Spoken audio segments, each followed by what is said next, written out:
Hey guys, before I get anywhere near to the game, make sure to go and follow the official fan community of Everlasting Summer to keep updated with all the awesome features coming soon to the game. This site is where all of us Everlasting Summer fans unite, and the links will be down in the description if you want to go check it out. If you have any questions about this game and its new features that are coming soon, make sure to ask this gentleman right here, and I'm sure that he will be able to answer any questions. Thanks guys.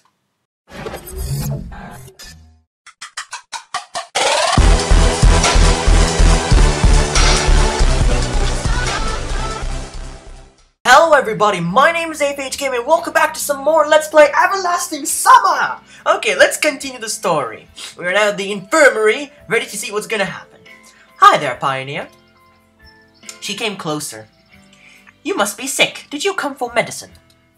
No, I was just wandering around. Oh, a truant, I see. But if you're here, I have a serious task for you. I gave her a look of inquiry. The word task made me feel uneasy. It sounded like something inevitable. The nurse smiled spitefully. You both will help me to make an inventory of the supplied medicine which arrived today. Both? Who are we? Perhaps I misheard. But what word could be confused with both? Oh, it's Lena. Hi. Lena emerged from behind the nurse's back. It seemed strange that I hadn't noticed her until now. Come here after dinner. I have explained everything to Lena. She will tell you what to do. Medicine, huh? Supplied today. But Olga Dmitrievna told me that no bus would arrive in the next couple of days. So there were visitors to our camp today? Yes, they arrived from the city this morning. Why are you asking? Just curious. All right then, Pioneer. So tonight after dinner you'll be here. Maybe I... Lena was barely noticeable this whole time. Surely she's able to remain invisible like a skilled ninja. I could do it on my own. No way, there are lots of boxes. And a Pioneer is always ready. Isn't that so, Pioneer? She gazed at me and smiled menacingly. I don't want to spend the whole evening doing something like this, and also I've got more important things to do. But rejecting this request would be really improper. If it wasn't Lena who was standing here, I would definitely think my way out. Oh no! Oh. She said after dinner, but after dinner it's gonna be the dance party. No! And I'm gonna have to spend the whole time doing this. No. I'm sorry, guys, I'm gonna have to reject this because I really want to go to the dance. Slavia could be in the dance. I want to dance with her. I'm gonna have to reject the offer. I don't want to do this. If I was Semyon, I would not just sit here for the whole night just supplying medicine. No, I'm just gonna lie to her. Maybe I shouldn't have lied to her. I don't give a shit. I should think before I say something. Oh really? And what exactly are you going to be helping her with? It was turning out bad, but I decided to stand on my ground. Her cabin. She asked me to clean it up, sort out the things and so on. Bet you know what a mess the cabin is. Sure, she asked you to tidy her closet too? The nurse looked at me intensely. That Napoleon's fiasco at the Battle of the Waterloo seemed now a small annoyance compared to my current flop. I was going to say something, but she continued to speak. Okay then, Pioneer. We'll manage it without you. I apologize, but you see, I said and looked at Lena. She stood looking at the ground like before, blushing more and more. It's alright, I'll manage it on my own. Okay then. An awkward silence followed. I wanted to sink into the ground because of my lame lie that had probably offended Lena. Well, goodbye then? Bye. The nurse was still smiling spitefully. Got rid of them finally. I turned and walked away, almost running.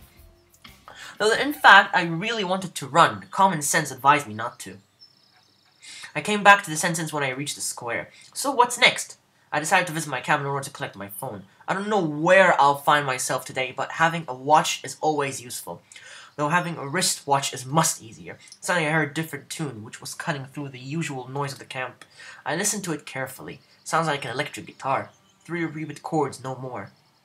But this melody still felt somehow warm, as if vacuum tube-based audio amplifier was used. Could there be such luxury here? The sound was definitely coming from somewhere near the stage area. I wonder who could that be? I should go take a look. Okay, let's just see that. So who could be playing the guitar? Slavia doesn't like music. I know she doesn't. It could be Miku. Miku's a musician, but I don't want to go for her, though. I want to go search for clues. Who cares? I hope I'm doing the right thing. Whoever that is, what's the big deal? I have better things to do. I came back to the leader's cabin. Olga Dmitrievna was lazily on her bed and reading a book. Semyon, what are you doing here? That's what I could ask her, too. I've forgotten something, so I came back. You were absent at the lineup. Oh yeah, I apologize. All right. Nevertheless, you should do something useful today. Just as I planned. But I have my own visions of what useful means. Like, you could go to the square to help cleaning. Slavia's in charge there. Strange, I had been there but haven't seen anyone. Or you could visit the boys at the electronic club. They asked me for a hand. Those fathers of inventions. Those fathers of invention again. Finally, you could help at the sports club. What are they up to? They're renewing the pitch, fixing the benches, changing the goal nets, and so on. Honestly, none of those options suited me. Why is she always trying to burden me with work? Seriously, except for Slavia, no one ever works here, while some people in particular are enjoying their free time with a youthful spirit. Every one of the leaders' attempts to keep me busy seems to serve only one purpose, to prevent me from finding out my current location. Really, all the deep, vital questions concerning my existence are swept away by a broom, together with all the rubbish and litter. In my case, taking some time to work would probably pay off, but just like someone suffering gangrene and rejecting an amputation, I will stand by my beliefs. You know, I already had my own arrangements. Oh, really? What kinds of arrangements? She bucked up. Well, I can't just tell her what I'm really thinking about. On the other hand, why not? No, it's too dangerous. At least now I maintain a fragile balance and nothing is threatening me. Everything seems that way. Just as I thought. What exactly she thought remains secret. You probably have not yet realized how important it is to participate in social life. That is correct, Semyon. This is the only way to become a pioneer capable of being a role model. I didn't want to sit through another long lecture, so I decided to accept one of the offers. Sometimes the answer in this world can be found in most unexpected places, or at least so I wanted to believe. So, should I choose for you? The leader's voice turned authoritative. I can do it myself, thank you. I mumbled and left the cabin. Ooh! Help Slavia. Think of assisting guys with a giant robot. Fine, I'll help the sports club. Well, really, I would help Slavia since I'm trying to get her. Help Slavia. Always choose the lesser of two evils, they say. Well, of three in the case. Slavia wasn't evil at all, so my choice was obvious.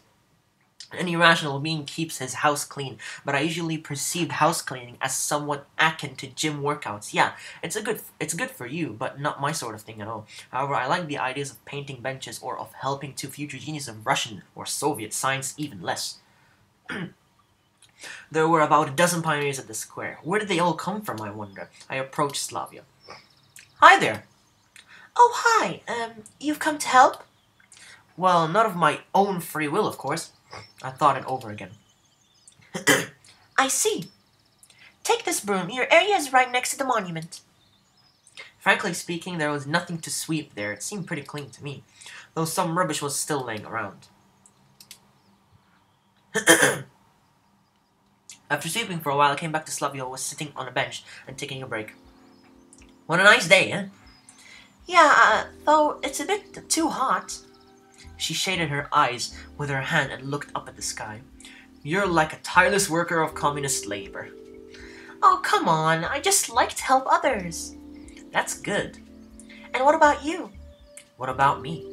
Well, it seems to me that you find community service a bit a burden. Well, probably. Why is that? I don't really know. Seriously, she can't expect me to just unload all my ideas concerning this point on her. She might drown in them, God forbid. Maybe you just don't like company. That's actually quite possible. There was some truth in Slavia's words. I suppose that she was good at reading other people's minds. Or at least at reading mine. Though how can that be possible if even I find it hard to understand myself at times? What are you going to do when the session is over? What do you mean? Well, are you going to enter college, or do you want a master profession? In USSR, a person finishing high school typically had to choose between either getting a college degree or going to secondary voc. Oh, okay, so that's okay. I've already achieved grand mastery in all my professions, watching anime and surfing these. Oh my god. I don't know yet. What about you? We have a small farm back home, so I want to help my parents there. Oh, that's not a very good way. It sounded pretty strange. Are there any private farms in USSR where all farming has to be collective? But I decided not to go into details. And what are your parents doing? My parents were not a good subject for discussion. It is not that my parents are not good, quite the opposite. They are kind of hard people. But it's not the right time for a discussion. My father works at the local council and my mother is a teacher. That wasn't actually true. More like half a truth. Cool! She really seemed to consider that a cool thing. I guess so. The conversation had reached a dead end, so I was trying to take my eyes off Slavia and kept gazing under my feet up in the sky or just looking around. You know, I'm pretty sure you'll also be fine. Slavia looked at me thoughtfully. Now, what was that for? And what was that also about? Thanks, I mumbled. But what do you mean? I suppose that you happen to be too pessimistic at times. Isn't that way too straightforward? Maybe. But you're gonna be alright. Maybe. After this conversation, I felt ill at ease. On the one hand, there was nothing special in her words. In general, almost any person in Slavia's shoes would come to a similar conclusion. Nevertheless, I felt, and not for the first time, like she could see right through me. Wow. So, let's go to cleaning! Aha! She smiled and took the broom. I never thought that cleaning could bring such a deep pleasure. No, I wasn't upset because of this conversation. On the contrary, I was glad to hear that from her. For the first time ever, somebody was discussing my life without criticizing me, without giving me any stupid advice based on their own personal experience, without intending to go through my head, and without making some far-reaching conclusions. I was just glad that somebody supported me. No, that's not quite right. I was just glad that Slavia supported me. In a short while, the music played around the camp calling us for lunch. I put away the broom with a sigh of relief and sense of accomplishment and went to the canteen. Ooh, interesting. Who is marching forward in a row? It is our pioneer squad. Pioneers in a row usually march the canteen to the Sovionic camp. I was looking for a place where no one would disturb me, like what happened before, just so I can eat in peace, and for that I have to at least not be the last one to come. But I was pretty sure whatever happens here happens, whether I wanted it or not. The canteen was crammed as full as an egg. Olga Dmitrievna was standing at the entrance guarding it like a hawk. Well, Semyon, where were you working hard today? Hard enough. Well done, truly well done, and the hardest is yet to come. Oh my god, I just bet. Fine, take a seat next to the girls. She pointed at the table next to the pillar. Yes, next to the girls! Slavia, Olyana, and Lena were already sitting there. Not bad company. At least not the worst. Oh, I got my meal and went up to them. Do you mind if I sit here? I caught myself sounding a bit clueless. There was no other free place anyway. No, of course not. Please do. Lena remained silent. I don't really care about her. Today the meal consisted of a plate of borscht. I don't know how to pronounce it. I suspected there was some meat lurking in it, but I had no evidence. Some poultry, chances are chickenus domesticus, with fried potatoes and a traditional glass of compote. I found myself liking the local food more and more. I guess I just came to the conclusion that I have no other choice, which means that there's no use in complaining. Thank God there's something to eat. Coming to a ball tonight? I don't know. He'll come. He got nowhere to go. Olyana said happily. You will come for sure. Of course! I can't miss the opportunity to watch you make a fool of yourself! She got it right, so I decided not to reply. And what about you? I asked Lena.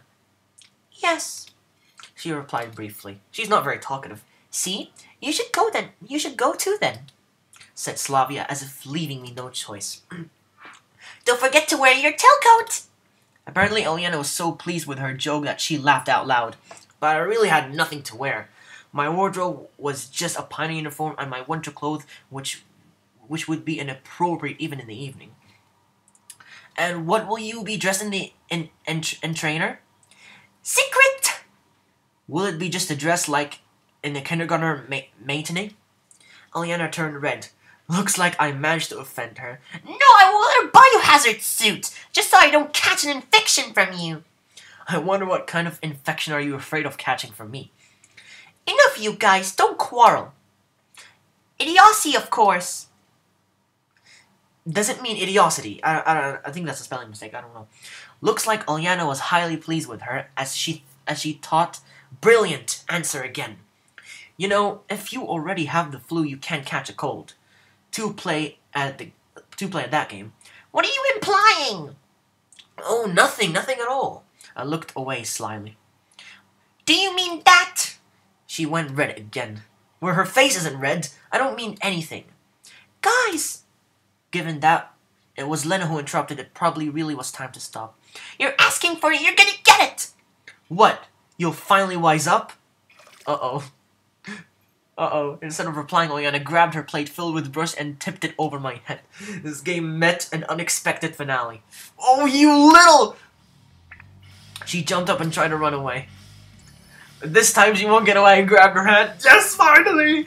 And now what? I can't just smash her head against the table. This patinum lasted a few seconds. Uh-oh. Suddenly, Oliana skillfully grabbed a glass full of confidence and splashed it in my face. That way she managed to get free of my grip. She dashed off towards the counter and I chased her. This resulted in several flipped tables, a pile of smashed tableware, 5 pioneers crippled by various injuries, and full of exhaustion of both parties. A draw, sort of. I belligerent to a draw, with too much belligerence. We stood before each other and breathed heavily. Tell me you won't behave this way again. And you! Uh-oh! Busted! Olga and Trina snuck up towards behind us. When you think about it, such a riot could go unnoticed. Well, are you satisfied with yourselves now? Her voice appeared to be calm, but I was sure she was just about to explode. And who's gonna clean up all this mess? Exactly what happened. Who? I'm asking you. Who? Him! Replied Aliana with complete confidence. Her! I objected less confidently. Both! The camp leader brought a conclusive end to this ongoing argument. Generally, I was sure that my share of blame is more than hers, although Aliana didn't have a drop of guilt in her face. Beat it! I'm not cleaning, ain't nobody got time for that.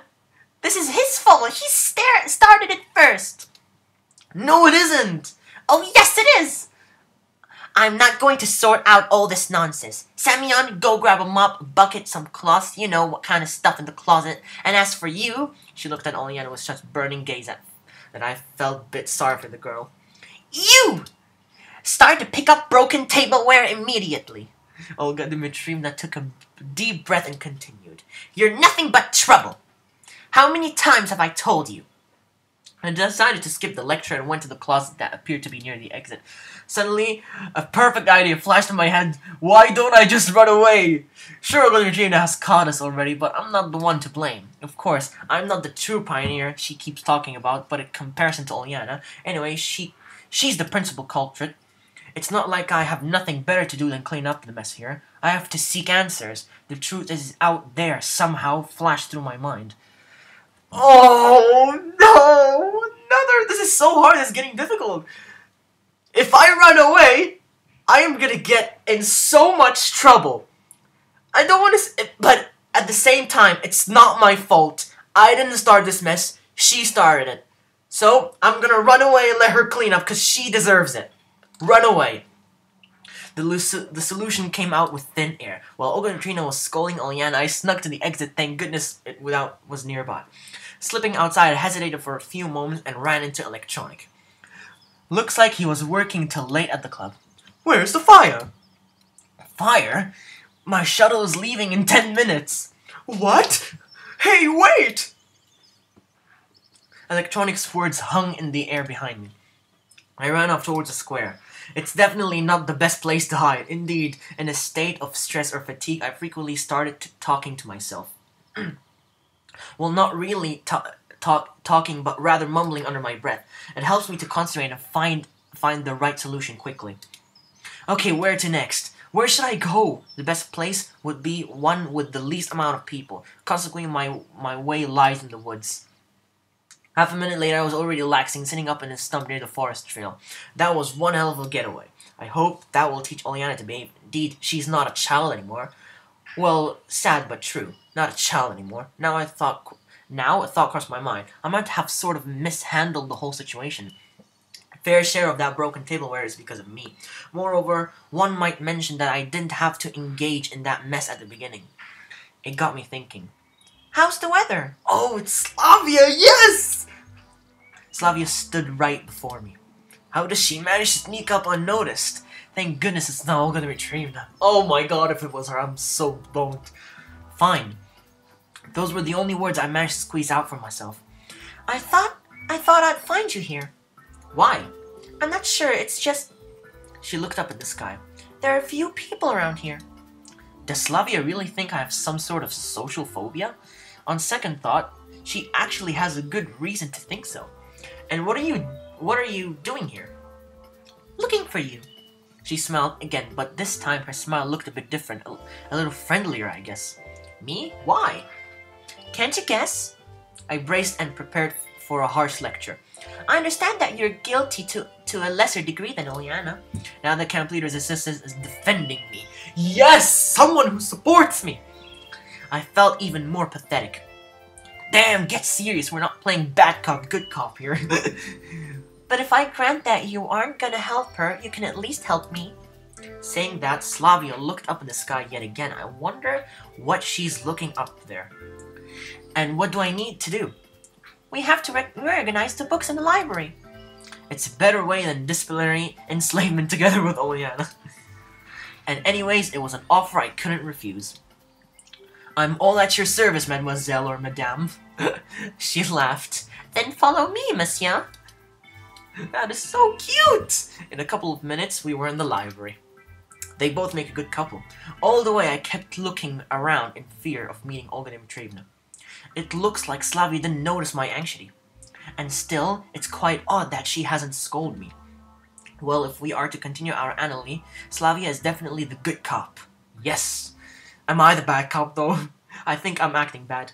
When we went inside, gleaming sunlight streamed through the windows of the library with a myriad of dust particles dancing in the beams. This is a special library, dust with distinctive smell that you can never confuse with anything else. This microscopic piece of moribund collected works of Marxism-Leninism classics. Weird. That's interesting. Does the dust near the fiction shelf smell similar to dust near the books of physics or chemistry? You start with those rows. Slavia pointed at the bookshelf near Lenin's sculpted head. Okay, but what exactly do I have to do? Just remove the books from the shelves and put them on the floor. We'll dust them and then we'll put them back. By looking at this dust, reading is hardly the pioneer's favorite activity. Yep, I love reading though. Any idea where Xenia might be? Don't know, she probably went somewhere. Strange. It appears that there are just two places in the world where we can meet Xenia, the library and the canteen. I got into gear. I guess I've never handled so many books in one time in my entire life.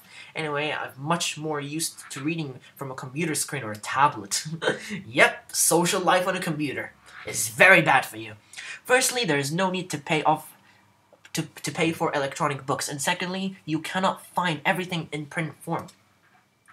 How's it going? Asked Slavia, standing behind the bookshelves. It's okay, it's going little by little. Have you read anything about that? About what? Well, about communism. Nah, I'm kind of more into historical books and adventures. Yes, history and adventure. Me too.